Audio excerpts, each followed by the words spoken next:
todos los seres humanos nacen libres e iguales en dignidad y derechos.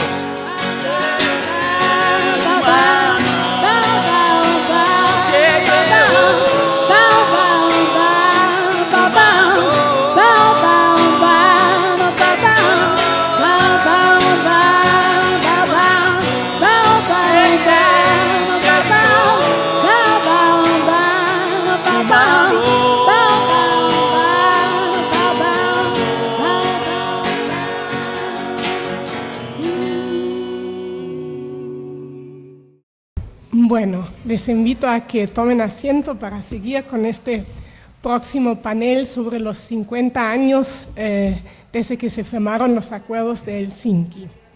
Los acuerdos de Helsinki se crearon una plataforma de diálogo diplomático para trascender barreras ideológicas. Por el momento, me confundí. Eso pasa. Bueno.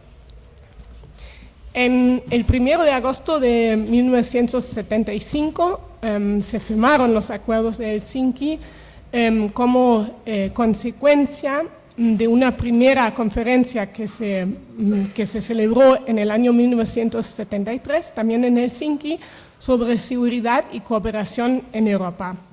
Se reunieron 35 estados, principalmente europeos, y también Estados Unidos, Canadá y la Unión Soviética. Y esta cumbre se celebró en momentos, como todos sabemos, de alta tensión geopolítica en el auge de la Guerra Fría.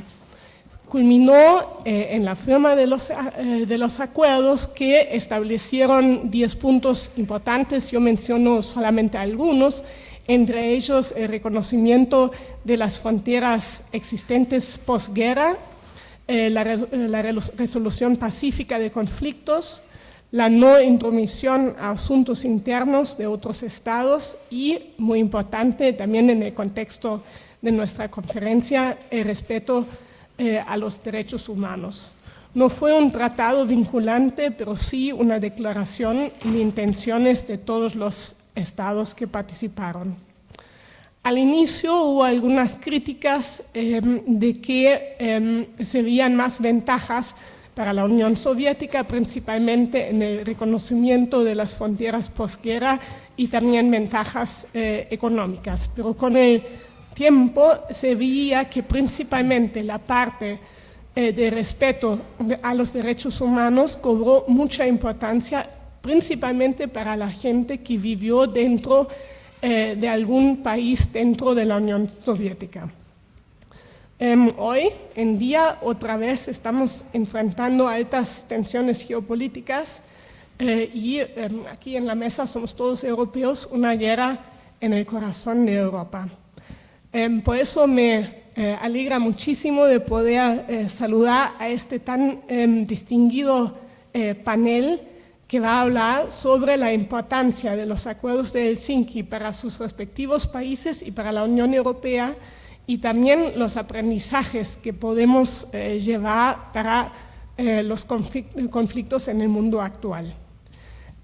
Y les voy a presentar a nuestros panelistas. Espero que pronuncie bien los apellidos, ahí, si no me corrigen. Les presento a Sanna Pulkkinen, diplomática de carrera de Finlandia con experiencia en 3 continentes.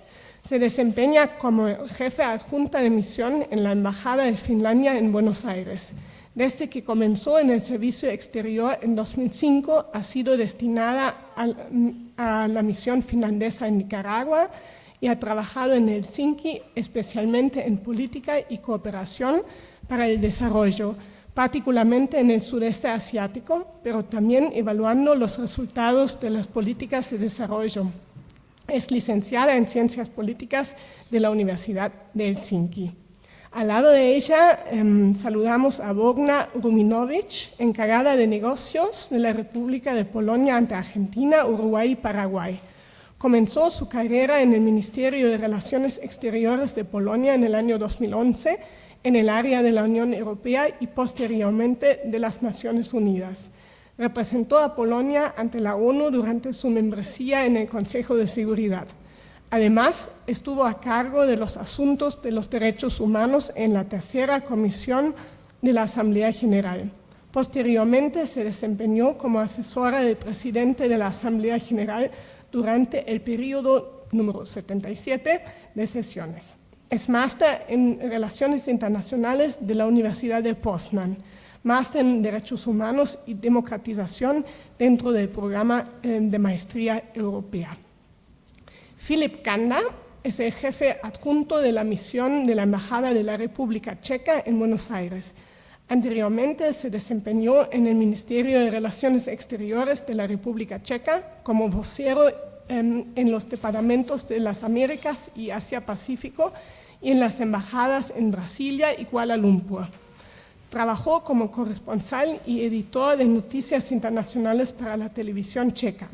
Tiene un máster en Historia y Estudios Hispanos por la Universidad de Carolina y un máster en Comunicación por la Universidad del Valle de Colombia. Eran Nagan es el jefe adjunto de la delegación de la Unión Europea en Argentina desde septiembre de 2022. Ha sido presidente del Grupo de Trabajo del Consejo de la Unión Europea sobre exportaciones de armas convencionales desde 2019 hasta 2022, coordinando a los Estados miembros y representando a la Unión Europea en organismos multilaterales. Desde el 2006 al 2019 trabajó como diplomático para el Ministerio de Relaciones Exteriores de los Países Bajos en varias temáticas, incluidos derechos humanos, asuntos humanitarios y política de seguridad. Ha sido destinado a la Embajada de los Países Bajos en La Paz, Bolivia, y a la representación permanente de los Países Bajos ante las Naciones Unidas en Nueva York. En este cargo formó parte del equipo representando a los Países Bajos en el Consejo de Seguridad de la ONU en 2018. Estudió Ciencias Políticas en la Universidad de Ámsterdam y en la Universidad Complutense de Madrid. Y voy a pasarles la palabra en este orden, empezando con Sana.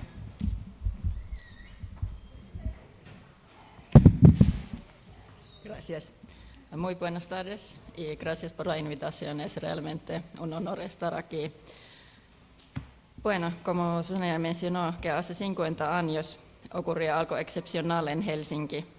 En una Europa dividida por la confrontación ideológica, los líderes de 35 países del oeste y este se reunieron en Helsinki para firmar el Acta Final de Helsinki.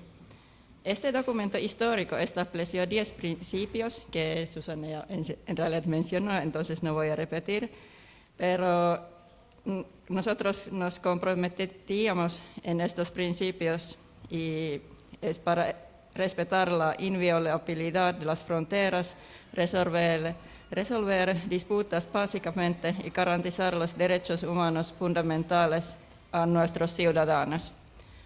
Lo que hizo que este logro fuera revolucionario fue el reconocimiento de que la seguridad no es simplemente un asunto de los estados, es inseparable de los derechos de las personas.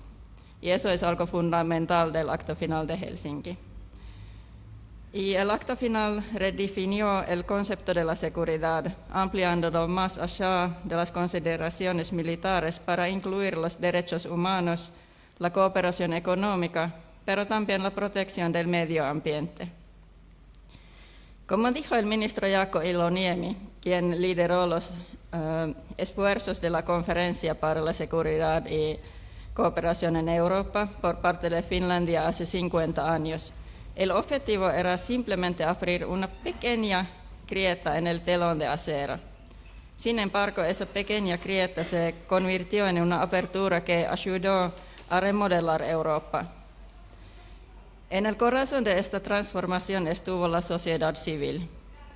Movimientos, por ejemplo, en Polonia, en Checoslovaquia y en los países bálticos, nos mostraron que el coraje de los ciudadanos comunes puede sacudir incluso a los imperios más poderosos.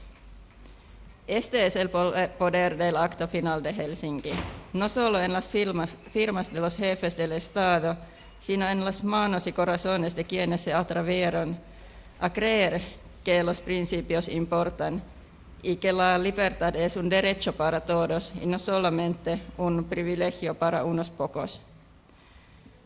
Del legado del Acta Final de Helsinki surgió la Organización para la Seguridad y Cooperación en Europa, OSCE, dedicada a convertir estos principios y compromisos en realidad. Y este año Finlandia tiene el honor de presidir la organización. Y en 2021, nuestro presidente Sauli Niinistö propuso conmemorar el aniversario de los compromisos de Helsinki con una cumbre en el espíritu de Helsinki para promover el diálogo genuino sobre la seguridad, los derechos humanos y los desafíos globales como el cambio climático. Sin embargo, solo unos pocos meses después de que se confirmara que Finlandia presidiría la organización en febrero de 2022, las posibilidades de celebrar dicha cumbre desvanecieron con la invasión a Ucrania por parte de Rusia. La guerra de agresión de Rusia viola todos los principios a los que estamos comprometidos, como el respeto a las fronteras, la soberanía y la renuncia a la violencia.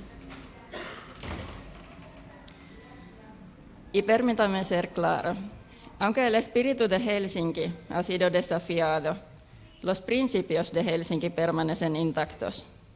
En toda la región de la organización vemos el poder de los principios de Helsinki a través de la gente, y eso se ve también claramente en Ucrania. Bueno, los aniversarios son momentos para reflexionar, pero también para renovarse. Podemos aprender mucho del pasado, pero tenemos que mirar hacia el futuro. Y seamos honestos, la mera existencia y continuidad de una organización no puede ser su razón de ser. Entonces, ¿qué papel tendrá la organización en el futuro? Las prioridades de Finlandia durante nuestra presidencia son, bueno, la primera es destacar los principios del Acta Final de Helsinki y su respeto. Y eso significa claramente apoyo para Ucrania. Y eso es una pregunta, una cuestión central. Y la segunda prioridad es fortalecer la eficacia, la resiliencia y el papel de la organización como promotora de la seguridad en Europa. Y la tercera y última es poner énfasis en la igualdad de género y el funcionamiento de una sociedad civil libre y trabajar para mejorar las oportunidades de participación de los jóvenes y de las personas con discapacidad. Y también el programa de presidencia de Finlandia se basa en 3 principios, cuáles son respeto, entonces defender los principios y compromisos de la organización. Y el segundo es respuesta, entonces responder a los desafíos actuales, que básicamente significa apoyar a Ucrania y fomentar el desarrollo democrático y la estabilidad en otras regiones vecinas de la Unión Europea. Y el tercer principio es preparación, y eso significa que la organización pudiera enfrentar los desafíos futuros, que OSCE sea más funcional y más resiliente. También uno que empezó durante nuestra presidencia son estos diálogos de Helsinki más 50 y sobre el futuro de la organización y reuniendo a todos los participantes como países socios, pero también la sociedad civil y los jóvenes. Y para terminar, desde sus primeras medidas de fomento de la confianza hasta el trabajo de sus instituciones y operaciones sobre el terreno, la Organización para la Seguridad y Cooperación en Europa ha hecho contribuciones significativas a la prevención de conflictos, el desarrollo democrático, los derechos humanos y la reconciliación post-conflicto. Algunos podrían pensar que las acciones de Rusia han dejado sin sentido el Acta Final de Helsinki. Sin embargo, ha ocurrido lo contrario. La gente en Europa comprende ahora la importancia de la libertad con mayor claridad que antes. Y como presidencia de la organización debemos mantener en alto la antorcha de la esperanza a pesar de los esfuerzos de Rusia y otros por apagar su llama. Gracias.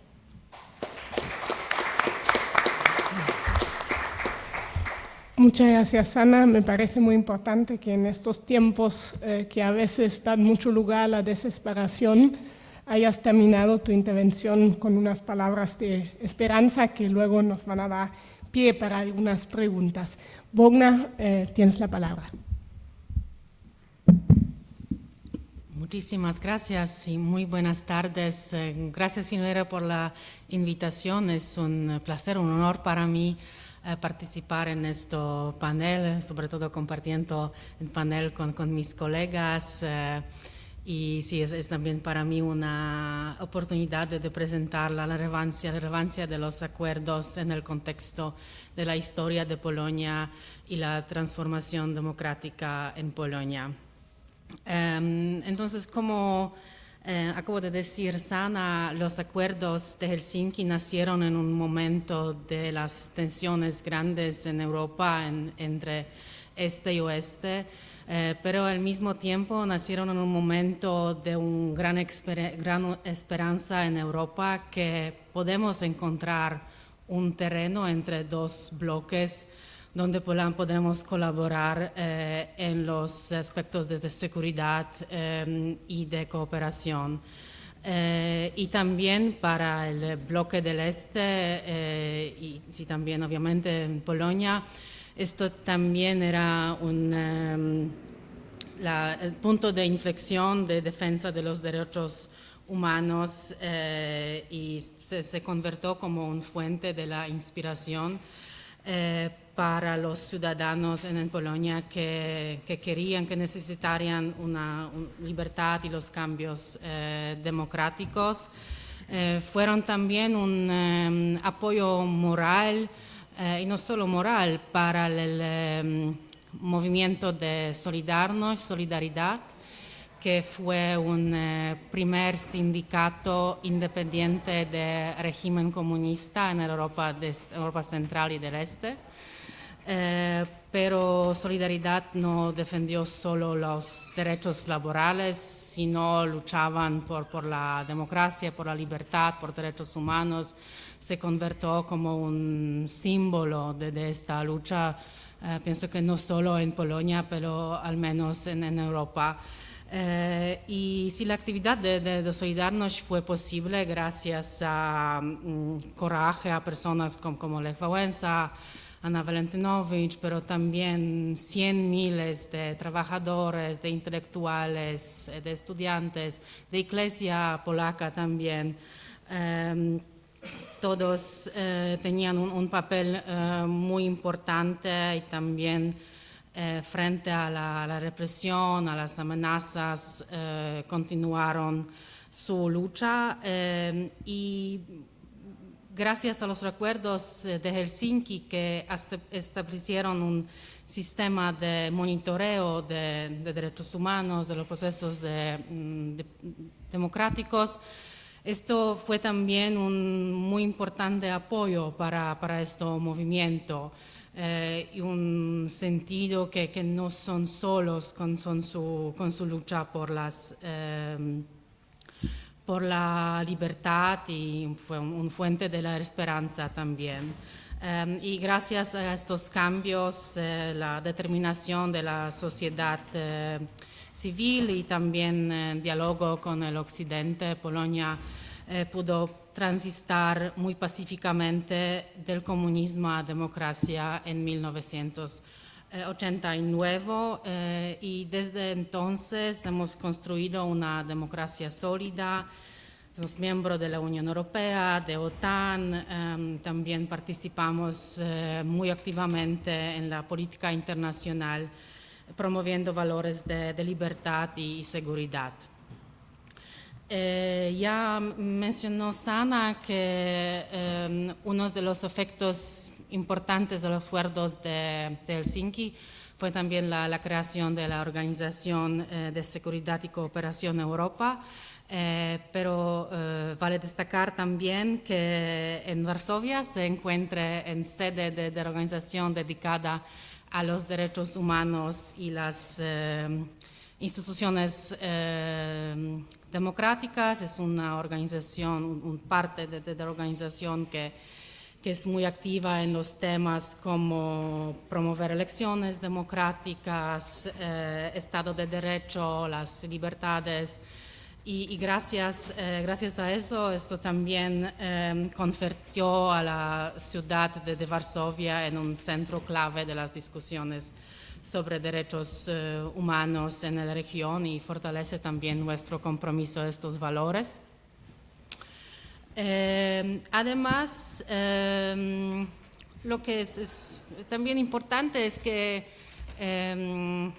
quizás para ustedes esta historia y todo parece muy lejos, pero pienso que también se encuentra mucha resonancia con otros países que han sufrido dictaduras, también en América Latina y Argentina, donde la defensa de derechos humanos también ha sido central en el momento de la transición al sistema democrático, y esto nos recuerda que los valores de Helsinki son valores universales, que no es solo algo que era importante durante este tiempo y en nuestro continente. Pero sí tengo también que añadir que al mismo tiempo vemos que estos principios como respecto a las fronteras, derechos humanos, libertades siguen siendo esenciales. Con esto pienso sobre la situación en Ucrania, que como Polonia en los años 80 defiende su soberanía, y pienso que la historia de solidaridad nos recuerda que el coraje ciudadano y también el apoyo internacional pueden cambiar la historia, y sin respeto a la dignidad, a los derechos humanos, al derecho internacional, no habrá paz duradera ni en Europa ni en ningún lugar en el mundo. Gracias.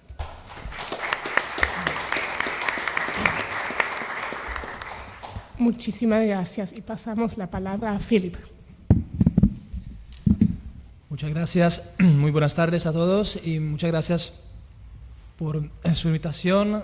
También es un gran placer, gran honor para mí para compartir esta mesa con ustedes.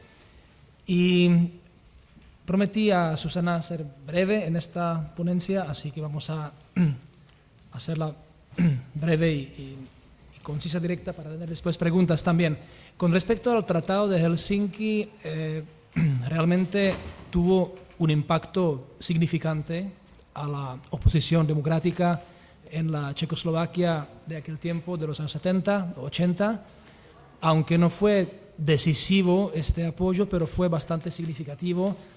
¿Y en qué sentido? ¿Por qué? Porque precisamente los tratados del área de los derechos humanos, de las libertades, eran los que los disidentes checoslovacos podían, digamos, tomar con el gobierno, que ya es como una defensa, como un apoyo legítimo, porque el gobierno después ya no podía, digamos, perseguirlos con tanta fuerza, porque violaría los mismos principios que había firmado en Helsinki, aunque la persecución obviamente continuaba bastante fuerte, pero había como un gran apoyo para la disidencia checoslovaca, y también causó, por ejemplo, la fundación del grupo, del movimiento llamado Carta 77, del cual también voy a hablar más adelante, y también este hecho del de los tratados de Helsinki también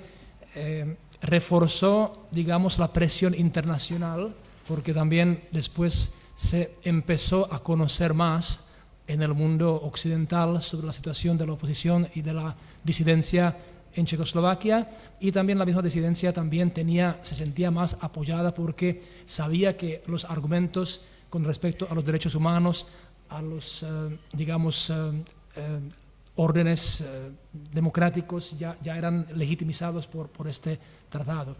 Ahora voy a permitirme un breve aparte, digamos, para orientarnos en qué época realmente en el año 75 Checoslovaquia se encontraba.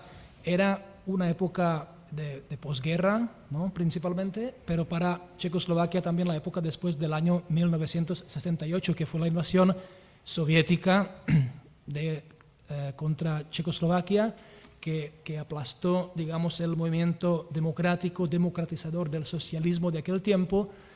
Era un hecho muy conocido, y justo ayer, el 21 de agosto, se cumplió otro aniversario más después de esta invasión, el 21 de agosto 1968, ahora es el aniversario 57.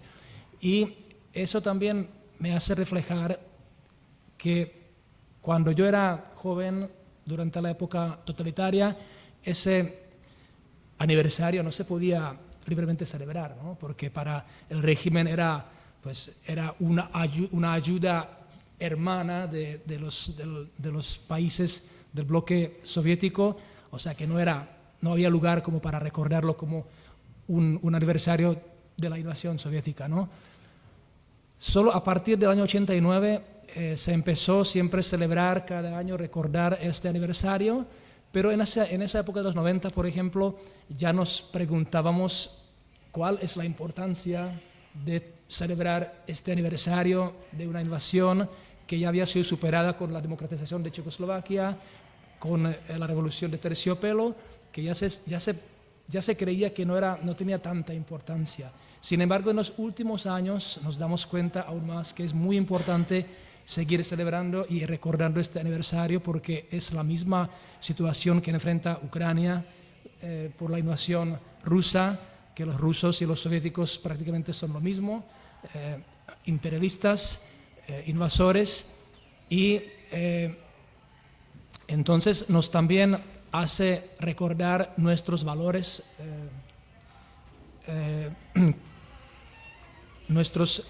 valores conquistados de nuestro país, como por ejemplo es la membresía de la Unión Europea y de la OTAN, que son nuestra garantía de seguridad y de economía, que nos protege también contra las situaciones parecidas posibles en el presente, y nos hace recordar también que las libertades y los derechos humanos no se dan por sí solas, por supuesto que hay que luchar y cultivarlos para que no se repita esa triste historia. En el año 68 Checoslovaquia no tenía con qué defenderse contra la invasión soviética porque no era miembro de la OTAN.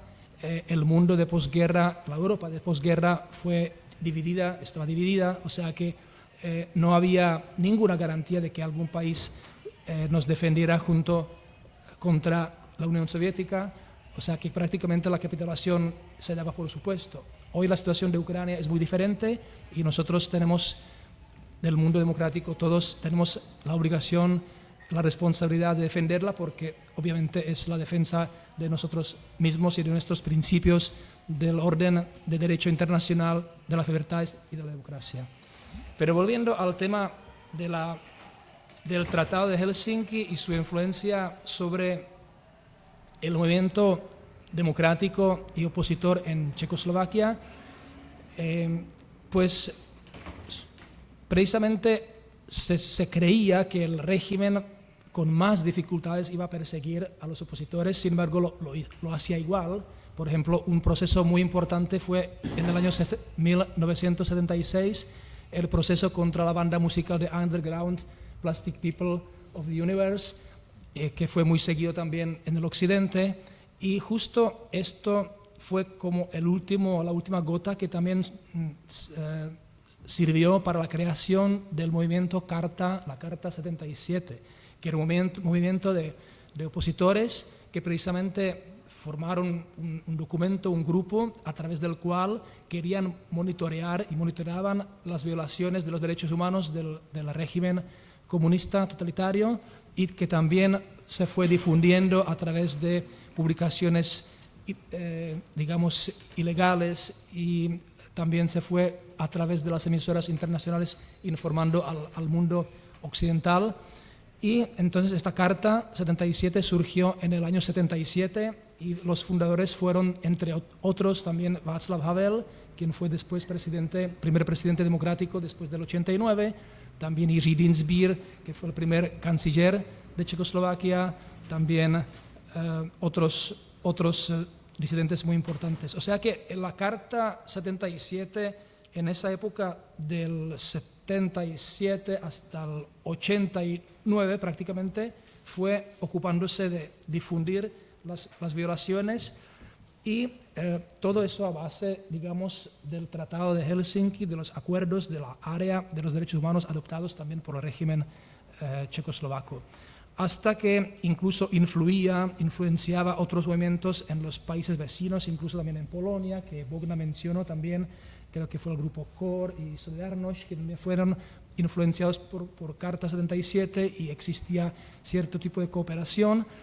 Y después, a finales de los años 80, cuando también las condiciones en Europa lo permitían más fácilmente por la perestroika de Gorbachev y por la glasnost, entonces el régimen fue aflojándose un poco más. Fue la Carta 77 quien también estuvo bastante activa iniciando la llamada Semana de Palach. Jan Palach, que era el estudiante que se inmoló en el año 69, también en reacción a la invasión soviética, la Semana de Jan Palach, cuando se recordaba justo en enero 89 el 20 aniversario de esta inmolación. Entonces fue una serie de protestas callejeras en Praga y después del año 89 se fue encadenando, digamos, más y más eventos que después culminaban en noviembre 89 con la revolución de Terciopelo. Así que eso en breve, la influencia positiva del Tratado de Helsinki sobre los movimientos disidentes y opositores en Checoslovaquia. Finalmente, la Carta, solo para completar, después se disolvió en el año 92, cuando ya se terminó después de la salida de los últimos soldados soviéticos, entonces se cumplió la misión de la Carta y después dejó de existir.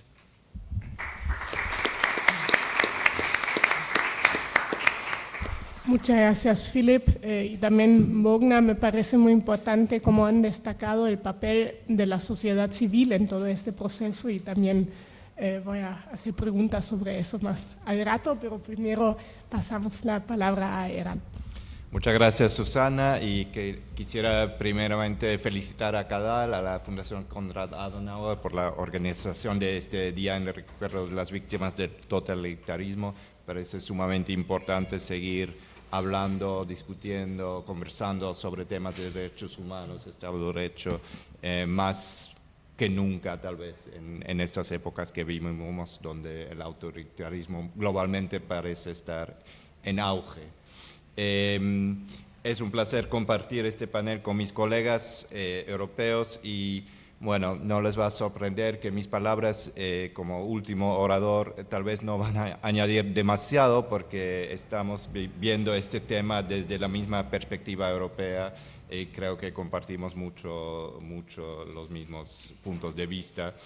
Por suerte, diría yo, porque sería sorprendente si estamos aquí discutiendo fuertemente sobre temas tan fundamentales.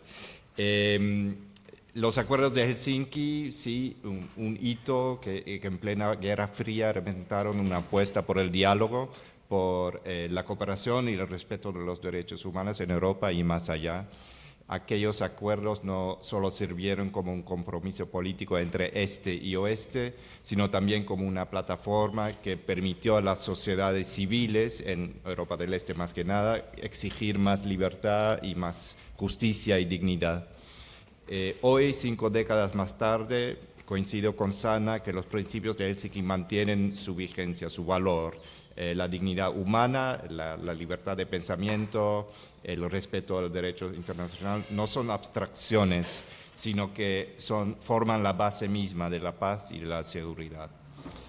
Sin embargo, esos principios hoy en día están gravemente desafiados en la Europa de hoy en día. La invasión ilegal y no provocada de Rusia contra Ucrania constituye la más flagrante violación del derecho internacional en Europa desde la Segunda Guerra Mundial. Este acto de agresión no solo atenta contra la soberanía de un Estado democrático, sino que también erosiona el orden internacional basado en reglas que todos hemos construido y defendido durante décadas. Y por esa razón, esa guerra también es relevante aquí en Argentina, donde por suerte podemos contar con apoyo del gobierno argentino en nuestras posiciones en contra de esta flagrante violación del derecho internacional. Las consecuencias humanitarias son devastadoras. Miles de muertos, millones de personas desplazadas, infraestructuras destruidas y una población civil que sufre ataques discriminados todos los días. Frente a esto, la Unión Europea ha demostrado una unidad sin precedentes, brindando apoyo político, económico, humanitario y militar a Ucrania, así como acogida a millones de refugiados dentro de los países de la Unión Europea. No lo hacemos solo por solidaridad, sino porque sabemos que defender a Ucrania es defender a Europa y a los principios mismos que, por ejemplo, se ven reflectados en los acuerdos de Helsinki. La situación de derechos humanos en Rusia también es motivo de profunda preocupación. El espacio para la disidencia se ha reducido hasta casi desaparecer y periodistas, activistas, opositores enfrentan persecución, cárcel o exilio. Recordar hoy a las víctimas del totalitarismo nos obliga también a alzar la voz por quienes en este momento siguen siendo perseguidos por pensar distinto, en Rusia y en muchos otros lugares del mundo. En la Unión Europea seguimos comprometidos con la defensa de los derechos humanos dentro y fuera de nuestras fronteras. Esto implica actuar contra la discriminación, combatir los discursos de odio, garantizar la igualdad de género, proteger a las minorías y fortalecer el Estado de Derecho. Sabemos que la democracia nunca está asegurada para siempre. Requiere vigilancia constante y un compromiso renovado por parte de cada generación.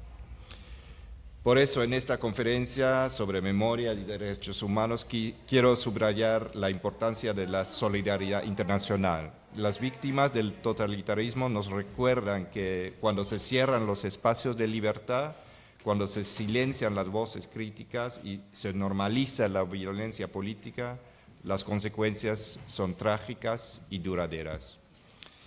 El mejor homenaje que podemos rendirles es redoblar nuestros esfuerzos por un mundo más justo, más libre y más democrático. Un mundo en el que los principios de Helsinki también sigan siendo una brújula y una esperanza. Muchas gracias.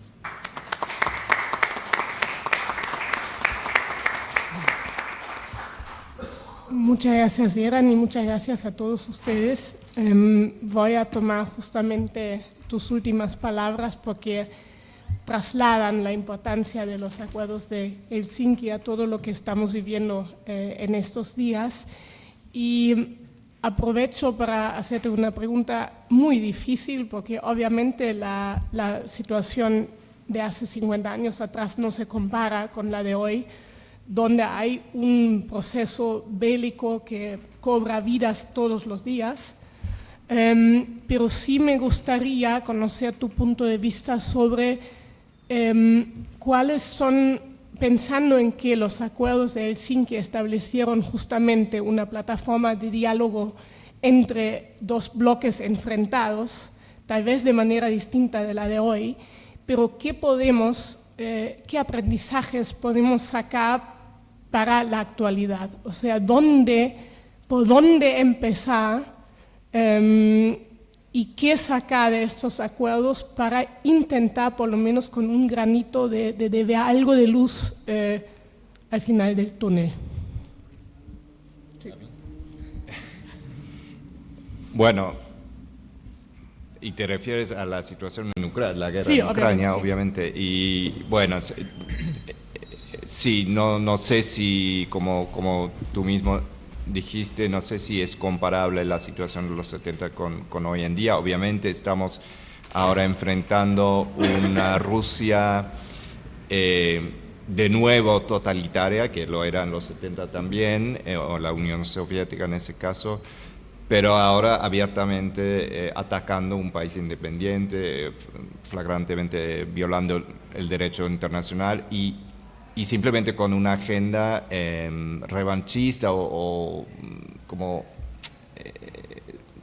una ficción, ¿no?, de reconstruir de parte de Putin su imperio perdido, entre comillas.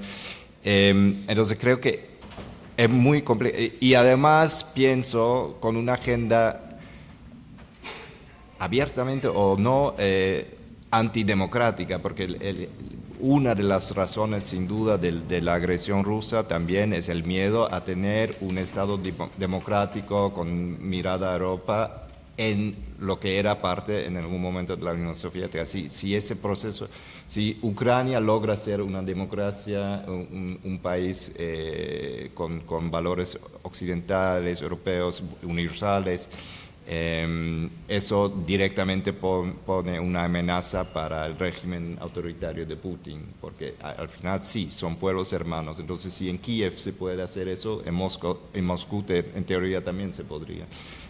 Y ese es el gran miedo de Vladimir Putin, creo, porque sería el final de su régimen. Lo que se puede aprender, yo creo, hoy en día, en estos días que estamos viendo iniciativas de parte de Estados Unidos, del presidente Trump, de tratar de, obviamente, poner un fin a esta guerra terrible que causa tantas víctimas, creo que lo más importante de tener en mente, al menos desde una perspectiva europea, que sí, obviamente, cualquier intento es bienvenido, pero no se puede hablar sobre un final a esta matanza sin involucrar a Ucrania, claramente, y tampoco sin involucrar a Europa, porque al final esta guerra está directamente vinculada a la seguridad europea. Entonces sí, hay que trabajar, obviamente la diplomacia tiene su papel aquí, pero siempre dentro... O sea, lo peor que podría pasar, que por suerte no pasó en Alaska, hubiera sido un acuerdo entre Trump y Putin, donde, digamos, imponen alguna solución, entre comillas, para esta guerra. Eso nunca podría haber... Un acuerdo de Múnich, ¿no? Sí, exactamente, sí. Entonces, eso es lo que puedo decir sobre la situación. ¿No? Difícilmente veo...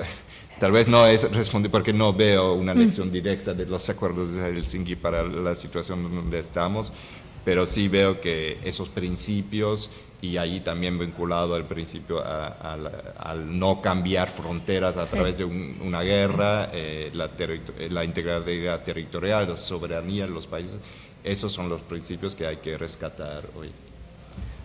Muchas gracias. Philip y Bogna, ustedes dos comentaron la importancia para los procesos principalmente de la sociedad civil dentro de sus países. ¿Qué opinan sobre, será que en el conflicto actual estamos prestando muy poca atención a la sociedad civil? Eso sería una pregunta. ¿O cómo podríamos fortalecer a los actores de la sociedad civil para de alguna manera encaminar un proceso positivo? Y me parece muy importante también la pregunta que puso Eran en su participación, cuando dijo que se presta también poca atención a la situación fatal de derechos humanos dentro de Rusia. Entonces, si ustedes tuvieran alguna reflexión sobre el papel que puede jugar la sociedad civil para, en algún momento, no sé si poner fin a esta guerra, pero para impulsar algún proceso positivo, me gustaría escuchar su opinión. No sé quién quiere empezar. Me permito unas palabras con respecto a eso. Pues si entiendo bien la pregunta, supongo que se trataría de fomentar y apoyar la sociedad civil en la misma Rusia, ¿no? Principalmente para que precisamente el régimen se fuera cambiando desde adentro. Pero diciendo eso, a la vez también me estoy dando cuenta, y todos nosotros, que es una tarea muy complicada, muy difícil, porque es un país totalmente autocrático, totalitario, y cualquier intento de oposición está perseguido con bastante fuerza. Personajes como Navalny y muchos otros son testimonios de eso. O sea, que cualquier apoyo a la sociedad civil es sumamente difícil en Rusia, pero creo que es una de los caminos importantes que hay que seguir intentando. Y también hay que tener en cuenta que Rusia, esta influencia no la utiliza solamente dentro de Rusia, sino que también al exterior, incluso hasta aquí en la Argentina, en el Cono Sur, tienen sus troles rusos que también difunden la desinformación rusa, tratando de infiltrar las instituciones locales, en algunos casos con éxito incluso, infelizmente, en muchos otros no, obviamente, pero también hemos detectado mucho esfuerzo de estos troles rusos de influenciar aquí la población rusa, incluso de los inmigrantes rusos que también encontraron su refugio aquí en Argentina. Y quisiera también mencionar el valioso trabajo de nuestro cónsul honorario de Córdoba, también con su pareja Alexander, que están editando Izviestia Argentini, que es un medio online de informaciones reales para tratar de contrarrestar esta influencia de los rusos aquí en esta parte del mundo, y creo que eso es un granito también que se puede aportar incluso aquí, y como debería seguirse en otras partes del mundo. Es un granito. Muchísimas gracias. Sí, ya Philip mencionó muchísimos aspectos muy importantes en este contexto. El primero es el estado de derechos humanos de las organizaciones civiles en Rusia, en Bielorrusia también, que es también algo que no podemos olvidar, por la situación de derechos humanos en Bielorrusia también depende mucho de lo que se pasa en Rusia, pero si todavía estas organizaciones existen, sobre todo fuera del país, pero son activos, necesitan nuestro apoyo. Lo que es muy importante también es apoyo al periodismo independiente, acceso a la información que no es la propaganda que también ya mencioné Philip. Hacia otro lado, en Ucrania tenemos una sociedad civil bastante fuerte, rica. Lo hemos visto también hace 2 semanas cuando hemos visto las protestas, que para mí también significa que estos procesos de democracia son también muy fuertes, ¿no? Que durante la guerra todavía estos problemas como la corrupción en Ucrania todavía es algo que interesa a la sociedad civil, y que hemos visto la respuesta muy fuerte, que también una buena colaboración con el gobierno, ¿no? Podemos imaginar que si hemos visto protestos de este tipo en Rusia y Bielorrusia, esto se terminó de una manera totalmente diferente. Entonces sí, esto sería quizás no lo más importante en esto. Gracias. Todos los que estamos aquí reunidos en esta mesa creemos fuertemente en un mundo, en un orden multilateral basado en reglas, y confiamos en que los puntos que forman parte de los acuerdos de Helsinki hoy nos sirven como brújula en este mundo en desorden. Ya se han mencionado por parte de Eran, pero también sana algunos puntos, por ejemplo, la no violabilidad de las fronteras, también la resolución pacífica de los conflictos y también el respeto a los derechos humanos. Pero sin embargo, sentimos no solamente por la invasión rusa a Ucrania, pero también a causa de ella, estos valores están bajo presión y bajo mucha presión. Entonces, Sana, ¿qué formas tenemos nosotros para defender esta visión del mundo y estos instrumentos, digamos, para preservar este legado? Eso es una pregunta muy difícil, tengo que decir. Bueno, si uno piensa como, no solamente como Europa, pero el mundo en totalidad, el espacio para la sociedad civil ha disminuido como durante los últimos años drásticamente. Y no solo, bueno, y como dije, que no solamente en Europa, pero también en muchos países en otros lados del mundo. ¿Y qué se puede hacer para eso? No sé, en realidad es que solamente... Lo que sí necesita es mucha cooperación entre las sociedades civiles de diferentes países. Y por ejemplo, cuando Bogna y Filip preguntaste sobre la sociedad civil en Rusia y Ucrania, bueno, tenemos una frontera de 1.300 kilómetros con Rusia, entonces siempre ha sido como mucha cooperación entre las sociedades civiles en Finlandia y Rusia, pero en estos tiempos esto es muy difícil porque ni siquiera se puede como cruzar la frontera. Entonces, ¿cómo se puede cooperar o entre las sociedades civiles? Yo sí pienso que los estados tienen un papel muy importante y bueno, Unión Europea y los países de la Unión Europea y otros quienes tienen como la política para el desarrollo, porque bueno, uno de los principios en la política para el desarrollo es también fortalecimiento de la sociedad civil y eso es tal vez una manera para hacerlo. Muchísimas gracias. ¿Alguien de ustedes quiere reaccionar a algún punto que fue mencionado por otro panelista? Si no, tenemos todavía 9 minutos, así que si alguien del público quiere hacer una pregunta, ahora es el momento. Sí, puedes hablar, no sé si tenemos... Sí. Ya, perfecto, así está perfecto para entenderte. Pregunto, ¿cuál es la situación en parte?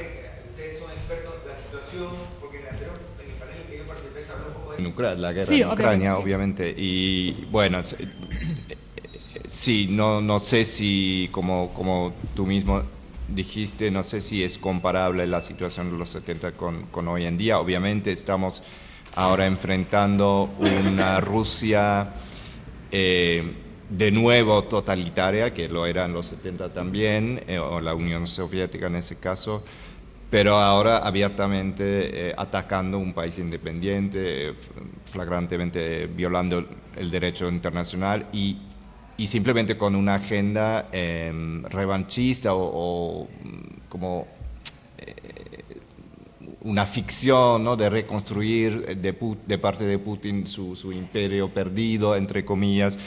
Entonces creo que es muy complejo. Y además pienso con una agenda abiertamente o no antidemocrática, porque una de las razones sin duda de la agresión rusa también es el miedo a tener un Estado democrático con mirada a Europa en lo que era parte en algún momento de la Unión Soviética. Si ese proceso, si Ucrania logra ser una democracia, un país con valores occidentales, europeos, universales, eso directamente pone una amenaza para el régimen autoritario de Putin, porque al final sí, son pueblos hermanos. Entonces, si en Kiev se puede hacer eso, en Moscú en teoría también se podría. Y ese es el gran miedo de Vladimir Putin, creo, porque sería el final de su régimen. Lo que se puede aprender, yo creo, hoy en día, en estos días que estamos viendo iniciativas de parte de Estados Unidos, del presidente Trump, de tratar de, obviamente, poner un fin a esta guerra terrible que causa tantas víctimas, creo que lo más importante de tener en mente, al menos desde una perspectiva europea, que sí, obviamente cualquier intento es bienvenido, pero no se puede hablar sobre un final a esta matanza sin involucrar a Ucrania, claramente, y tampoco sin involucrar a Europa, porque al final esta guerra está directamente vinculada a la seguridad europea. Entonces sí, hay que trabajar, obviamente la diplomacia tiene su papel aquí, pero siempre dentro, o sea, lo peor que podría pasar, que por suerte no pasó en Alaska, hubiera sido un acuerdo entre Trump y Putin, donde, digamos, imponen alguna solución, entre comillas, para esta guerra. Eso nunca podría haber. Un acuerdo de Múnich, ¿no? Sí, exactamente, sí. Entonces, eso es lo que puedo decir sobre la situación. ¿No? Difícilmente veo, tal vez no es responder porque no veo una lección directa de los acuerdos de Helsinki para la situación donde estamos, pero sí veo que esos principios, y ahí también vinculado al principio al no cambiar fronteras a través de una guerra, la integridad territorial, la soberanía de los países, esos son los principios que hay que rescatar hoy. Muchas gracias. Philip y Bogna, ustedes dos comentaron la importancia para los procesos principalmente de la sociedad civil dentro de sus países. ¿Qué opinan sobre, será que en el conflicto actual estamos prestando muy poca atención a la sociedad civil? Eso sería una pregunta. ¿O cómo podríamos fortalecer a los actores de la sociedad civil para de alguna manera encaminar un proceso positivo? Y me parece muy importante también la pregunta que puso Eran en su participación, cuando dijo que se presta también poca atención a la situación fatal de derechos humanos dentro de Rusia. Entonces, si ustedes tuvieran alguna reflexión sobre el papel que puede jugar la sociedad civil para en algún momento, no sé si poner fin a esta guerra, pero para impulsar algún proceso positivo, me gustaría escuchar su opinión. No sé quién quiere empezar. Me permito unas palabras con respecto a eso. Pues si entiendo bien la pregunta, supongo que se trataría de fomentar y apoyar la sociedad civil en la misma Rusia, ¿no?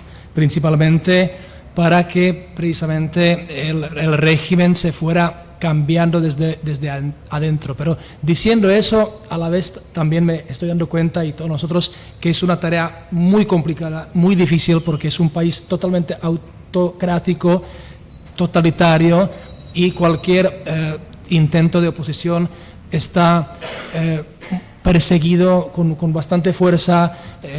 Personajes como Navalny y muchos otros son testimonios de eso. O sea que cualquier apoyo a la sociedad civil es sumamente difícil en Rusia, pero creo que es una de los caminos importantes que hay que seguir intentando. Y también hay que tener en cuenta que Rusia, esta influencia no la utiliza solamente dentro de Rusia, sino que también al exterior, incluso hasta aquí en la Argentina, en el Cono Sur, tienen sus troles rusos que también difunden la desinformación rusa, tratando de infiltrar las instituciones locales, en algunos casos con éxito incluso, infelizmente, en muchos otros no, obviamente, pero también hemos detectado mucho esfuerzo de estos troles rusos de influenciar aquí la población rusa, incluso de los inmigrantes rusos que también encontraron su refugio aquí en Argentina.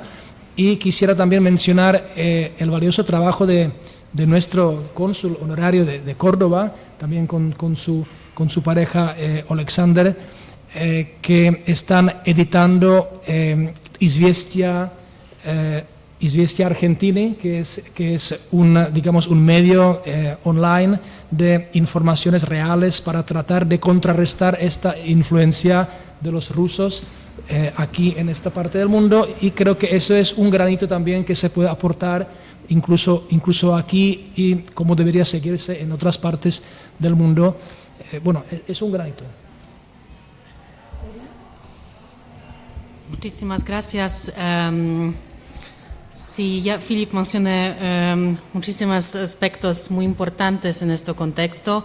El primero es el estado de derechos humanos de las organizaciones civiles en Rusia, en Bielorrusia también, que es también algo que no podemos olvidar, porque la situación de derechos humanos en Bielorrusia también depende mucho de lo que se pasa en Rusia, pero si todavía estas organizaciones existen, sobre todo fuera del país, pero son activos, necesitan nuestro apoyo.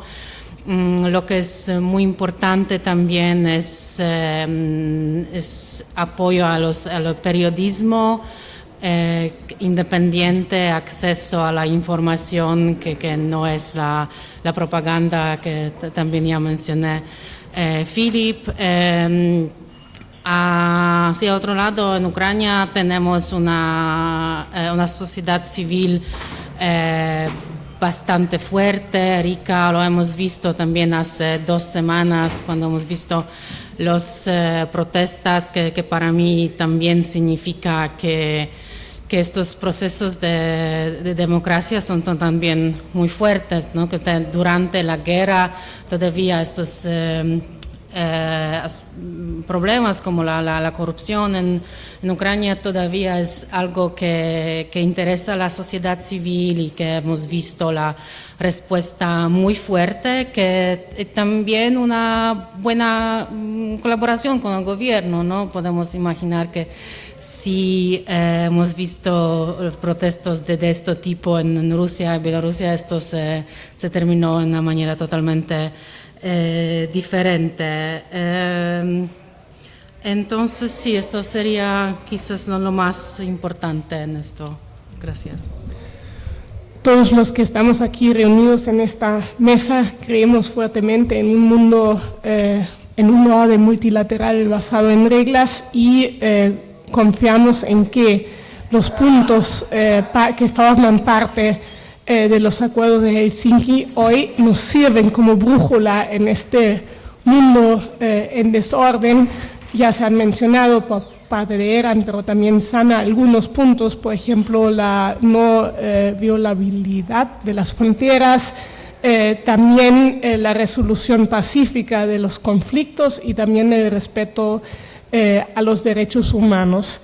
Pero sin embargo, sentimos no solamente por la invasión rusa a Ucrania, pero también a causa de ella, estos valores están bajo presión y bajo mucha presión. Entonces, Sana, ¿qué formas tenemos nosotros para defender esta visión del mundo y estos instrumentos, digamos, para preservar este legado? Eso es una pregunta muy difícil, tengo que decir.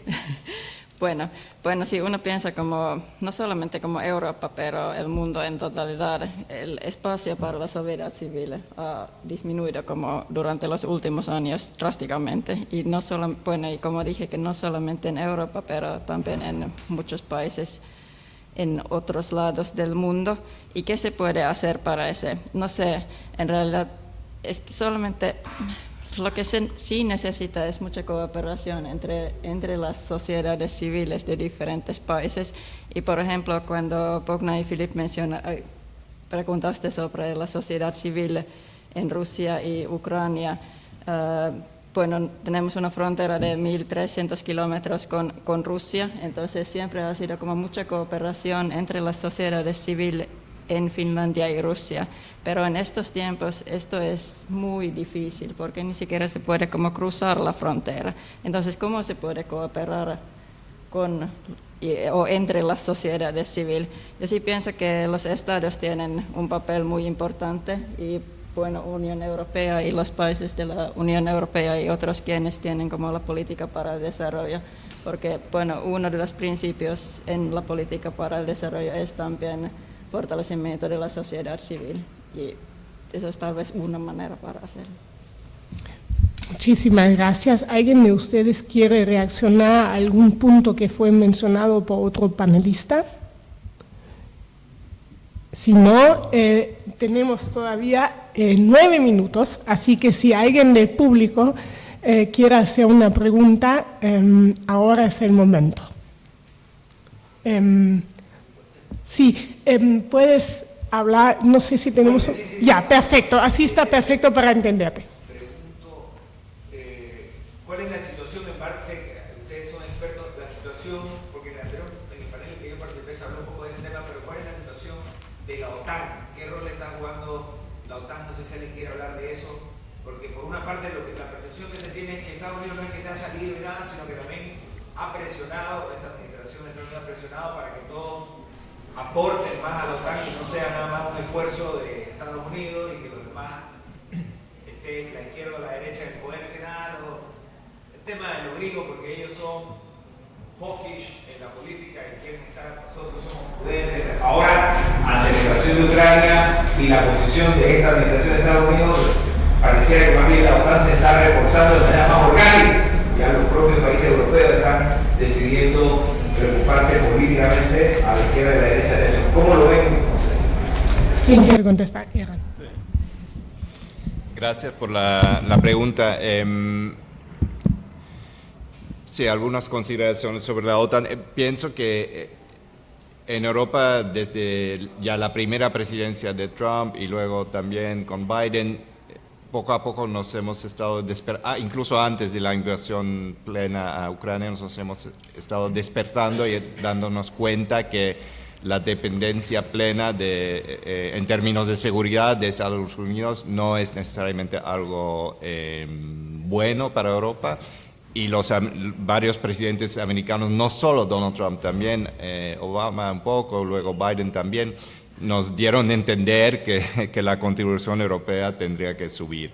Y ese mensaje ahora, bueno, con la segunda presidencia de Trump creo que es más fuerte que nunca y la noción en todos nuestros capitales es bueno, los que son miembros de la OTAN, pero mis 3 colegas aquí sí, incluso Finlandia que entró, ¿no?, hace 2 años en la OTAN, la noción está claro que tenemos que construir más y subir nuestro aporte. Eso es una cosa. La segunda cosa, creo que para llegar a un cierto, se ha hablado mucho, ¿no?, de strategic autonomy, autonomía estratégica de Europa, que significa un montón de cosas, pero que tiene también que ver con este tema de seguridad. Y yo creo para poder llegar allí también hay que invertir no solo en la OTAN, sino también en defensa en el contexto de la Unión Europea. Eso está pasando. El tema de defensa y seguridad para la Unión Europea está por encima de todo.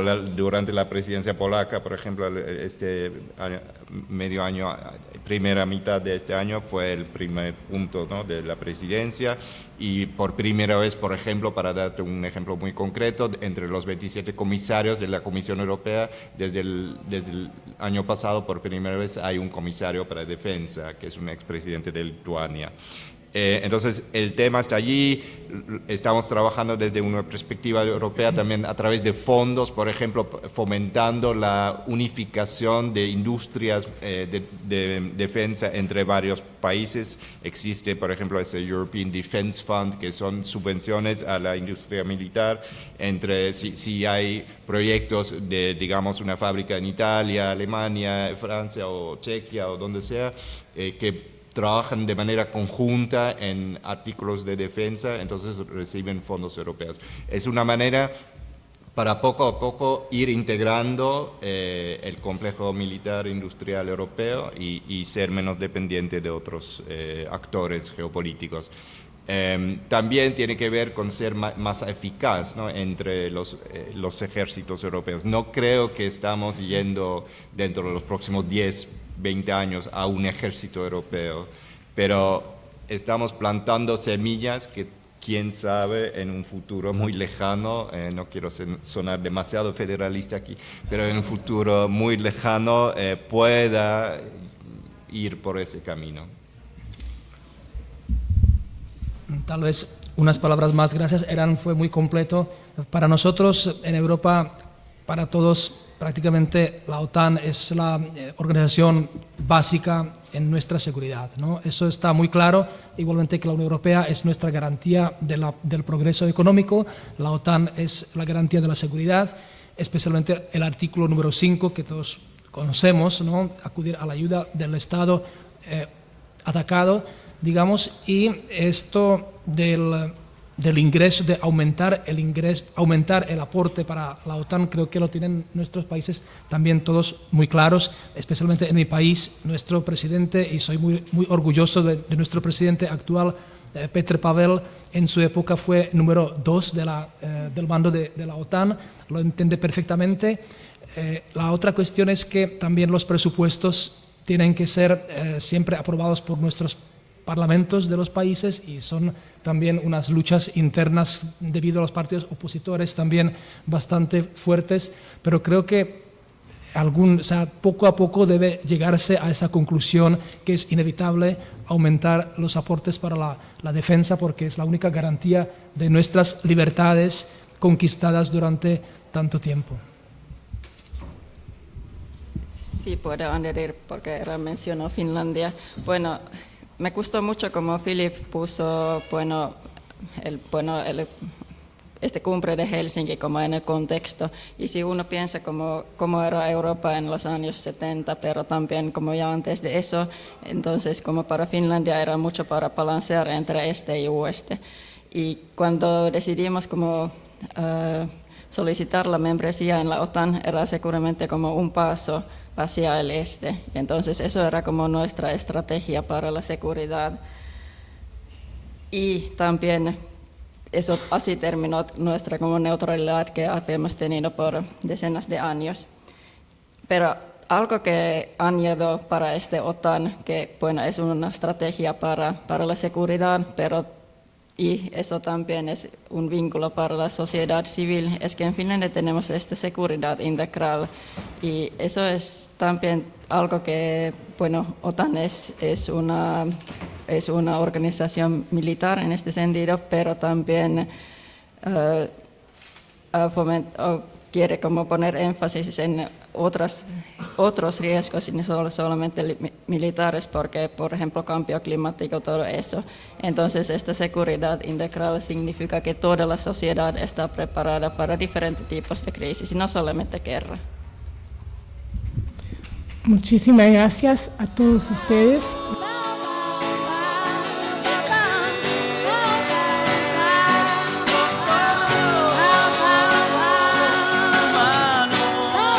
Todos los seres humanos nacen libres e iguales en dignidad y derechos.